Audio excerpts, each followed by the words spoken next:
Knicks Nation, today is Friday, the third day of November 2023. I hope you're all safe and healthy. Happy Friday to you. Hope your family is safe and healthy. And the needs of you and your family are being met today in terms of food, shelter, clothing, as well as health. Blessings upon those that work in the healthcare field, who work alongside the first responders, who every day are saving lives. Those also who pick up garbage for us to keep our places clean and disease free. And those that make deliveries, the humble work making deliveries for our convenience. Double blessings on those that do the heroic work of covering, rescuing, helping teenagers and children who are the victims of child molestation and pedophilia. People who are the victims also of pornography, child pornography, prostitution, child prostitution, human trafficking, and sex slavery. Double curses upon the perpetrators of these things. Double curses on the profiteers of these things. Double curses on the perverts that create the industry for these things. Finally, double blessings on the homeless. 580,000 men, women, and children homeless in the United States of America, and millions around the world in similar or worse conditions. Blessings upon them, for theirs is the kingdom. So, the Knicks are playing the Milwaukee Bucks tonight in Milwaukee, which is actually a good thing for New York because they play better on the road. And generally speaking, I have started looking at the standings today. And generally speaking, one of the things I notice about the standings is pretty much this is true, I'd say, with about 80% to 90% accuracy. Not 100%, but between 80 and 90% accuracy. When you see the points differential, you're generally going to see how the teams are going to stack up for the season. Now, it changes because early it's out of whack. For example, right now, the Celtics are 4-0 and they're beating their opponents by an average. They're plus 20, plus 21. Okay, that's not going to last. Okay, but it just goes to show you it's a little skewed. But Celtics are top in the East, and then followed by Philly, which is plus 12, Atlanta, which is about plus 6, Orlando plus 4, Brooklyn plus 3, and New York plus 1. Now, again, they're not going to stay like this, but as you get, let's say, past game 40, the standings are pretty much going to be reflected, like I said, with about 80% accuracy by the point differential, which is why Tom Thibodeau is always stressing the point differential. Now, the Knicks have the top defense in the East in terms of points per game, only allowing 102 points a game, but they also have the worst offense, only scoring 103 points a game. Now, this is where us as Knicks fans have insider knowledge more than the rest of the league, and especially other fans, but also platforms that don't follow the Knicks. Right now, Julius Randle is scoring 13. Is it 13? 13 points a game. Okay, he's scoring 13 points a game right now. That's not going to last. Julius Randle's a 19 per game career scorer. 9 rebounds, to be exact, 9.4 rebounds per game, career rebounder. Okay, this is not going to last. He's going to come back to his average if he doesn't exceed it because he's in his prime. So we're missing really full Julius right now. Now, there's a couple of reasons for this, and I've seen a lot of speculation online as to why it is, but I'll just give you my observation from watching the Knicks. The number one reason to me that Julius is not scoring what he normally scores and doing what he normally does is he's finding his way. You say, well, why is he finding his way? You know, what he's been on the Knicks for, this is like his fourth season, right? Yep. So why is he finding his way? Because there's a certain boy that the Knicks drafted as a boy. And it appears he has become a man. Y'all know who I'm talking about. That is R.J. Barrett. See, I had early on, there were people against R.J., people from the day he was drafted saying the Knicks shouldn't have drafted him as if they had another choice. He was the third best player in that draft, but you should have drafted this one, you could have drafted Garland, blah, blah, always the coulda, woulda, shoulda. And at the time I was saying he's going to be Jimmy Butler 2.0, and there's a lot of people laughing, blah, blah, blah. They're not laughing no more. Okay? Now, this summer, because he had not taken that next step, even though he plays big in big games, he had not taken that next step. I would have preferred to have Emmanuel quickly if I had to trade one of them, because the Knicks are now at a critical mass in terms of young talent. I would have traded RJ and kept Emmanuel quickly. But RJ, from the first game, has shown himself to be ready to take over, which is a big change. It's not just, and as I'm looking at it, it's not just, it reminds me of that song by Harry Chapman, Cats in the Cradle. Julius is the grown man, okay? And RJ was the boy. But now, as the song said, little boy become the man of the home. When you coming home, son? I don't know when. But we'll get together then, Dad. And then we can have a good time then. That is what appears to have been happening with RJ. So Julius is not jealous of RJ. And I hear all this crap about him not looking over his shoulder with Obi and taking these. That's pretty stupid. No, that's not it. He's playing hard, but Julius respects RJ. Him and RJ have been together now 4 seasons. And there's no schism between them. RJ speaks in reverent tones about Julius, and Julius has always respected RJ as a younger player. But now, the cat's in the cradle and the silver spoon, little boy might have become the man of the home. And RJ looks like he's grown up. Looks like he's become the man. And so I'm feeling like Julius, now every player in the NBA, every player has their spots. One of the things about the top tier players is they have multiple spots, and they know how to get to them even when you know they're going there. DeMar DeRozan, for example, his spot is around the key foul line area. Everybody in the world knows that, but yet when he needs a shot, he ends up in one of those spots, even though everybody in the world knows that's where he's going, okay? Because they know how to get to their spots, even if you know they're going there, and they shoot a high percentage from their spots. Julius has his spots, okay? He likes the key, the three-point line extended to the left and to the right. He likes the low block on a certain side of the basket where he can fade toward the right. He has his spots.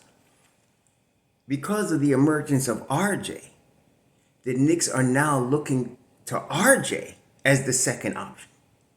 They force feed Julius, but everybody is seeing, including Julius, that RJ might have grown up. Okay, he might have grown up. And there's certain ramifications. In other words, you got to try to find him in his spots.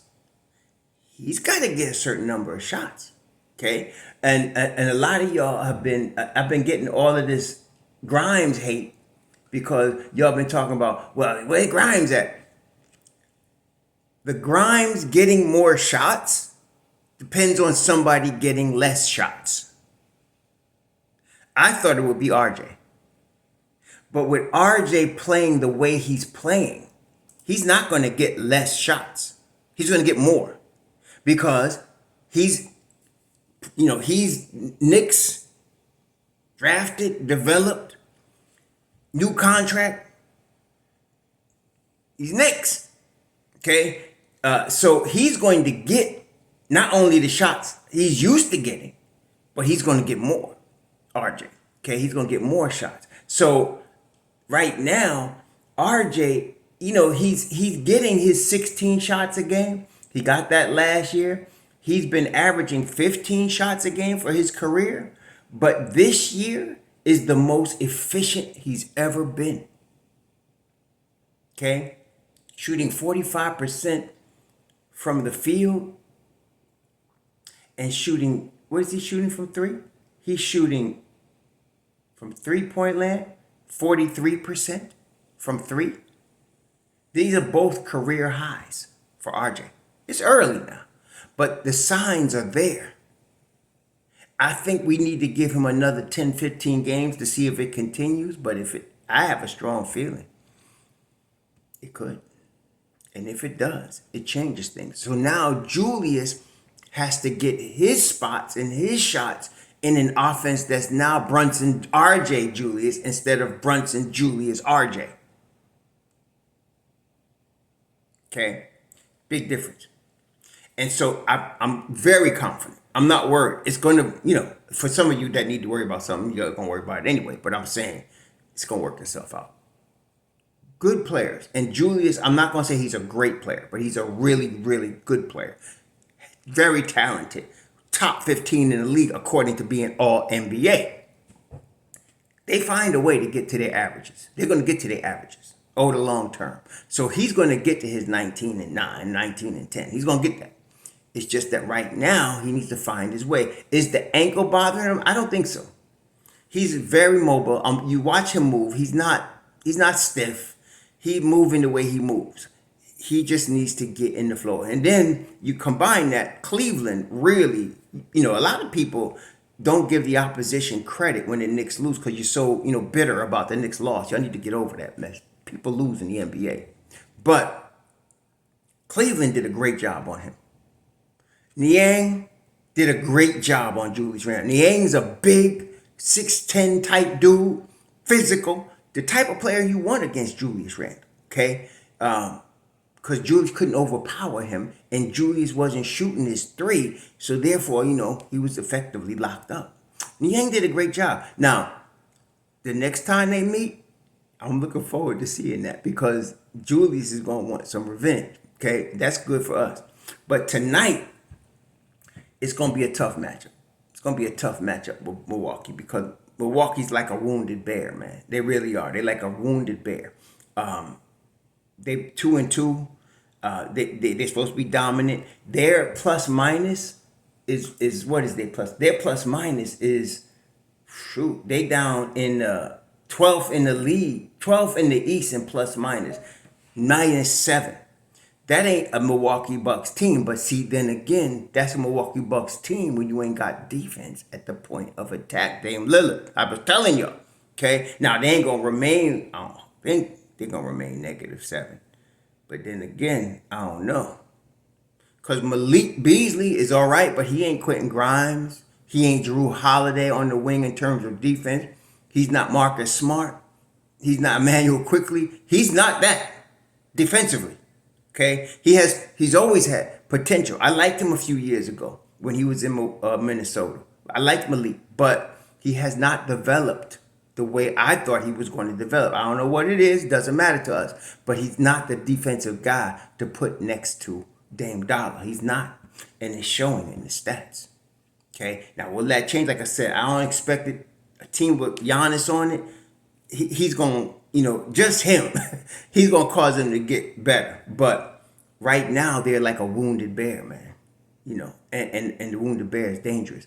But it's an opportunity for the Knicks in Milwaukee tonight. Dame Dollar's going to come out gunning. He's been doing that. But I don't see how. I don't see where they're going to able to play defense against Brunson. They have no answer for grown man RJ. And then there's Julius that's getting frustrated and tired and wants to break out. That's going to happen, okay? Now, defensively, they're going to put probably Brook Lopez on Julius. He's one of the best defensive players in the league. He was top 3 in the voting for all defensive player of the year, Brook Lopez. So he's a really good defender. He's a tough defender. He's a big dude. Julius's 3 is going to have to be clicking. We're going to have to see. I'm sure he's worked on it. I'm not worried about them. I'm sure he's worked on it. So he's going to have to get his rhythm. If RJ plays, they're going to have a problem. See, I wanted to see Quickly and Grimes start since that's the best two-man combination the Knicks have. But Tibbs decided to go with, Hart in the starting lineup. I guess he wanted that extra rebounding. Because that's what Hart provides, that extra rebounding. But anyway, we'll see. This is going to be interesting, y'all. This is going to be interesting. It's going to be a close game. Put it that way. This is not going to be no blowout. It's in Milwaukee. I'm hoping we're hoping our Knicks win, period. But this is not going to be an easy game. And then the big game, I don't even want to talk about that yet.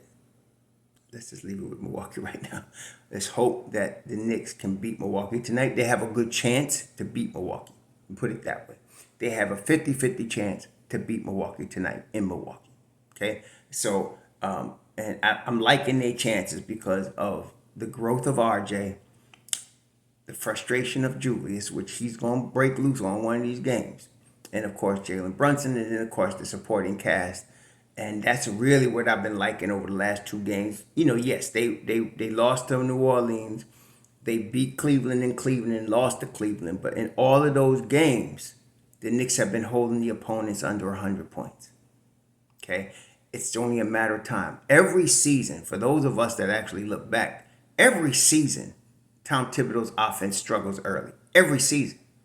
Okay? The one season it did not struggle early is when they had Kemba and Evan Fournier scoring a lot of points, but losing because they weren't playing defense. Typically, Tom Thibodeau's defense starts to get more ferocious, and eventually his offense clicks. It does happen every year. The Knicks were top 5 in offense last year. And they're going to be again this year. It just takes time. Okay? So, let's see what happens. We're very confident in our Knicks today. I don't know if RJ is on the injured list. Let's take a look and see what it says here with RJ Barrett on the Knicks today. He's day to day. He's questionable versus the Bucks. So if he plays and he's healthy, good. I'm not trying to rush RJ back. It's really too early in the season to worry about rushing RJ back, especially if he's taking that leap. I'm not worried about him. 23 years old, he's going to be fine. So if he needs to sit, he needs to sit. I really would like to see Quick start at the 2 and then have Grimes start at the 3, but we'll see how Tom does it. He's probably going to start Hart. He's a man that really doesn't change much in the first 20 games, so I expect Hart to start again, but I'd rather see Quickly and Grimes. I'll see the replay tomorrow, but I'm very confident even without RJ, then it would be easier if they had him now, but if he needs to sit, I'd rather him sit and then let that knee get a couple more days rest. I'd rather him sit. They got him status as day-to-day questionable versus the Bucks, which means it's probably a game-time decision. At this stage in the game, there's no need for him, to push himself to come back if his knee is sprained. Let it heal. We'll be all right. Anyway, let's hope the Knicks win. Y'all enjoy your Friday. Enjoy your weekend. Shalom.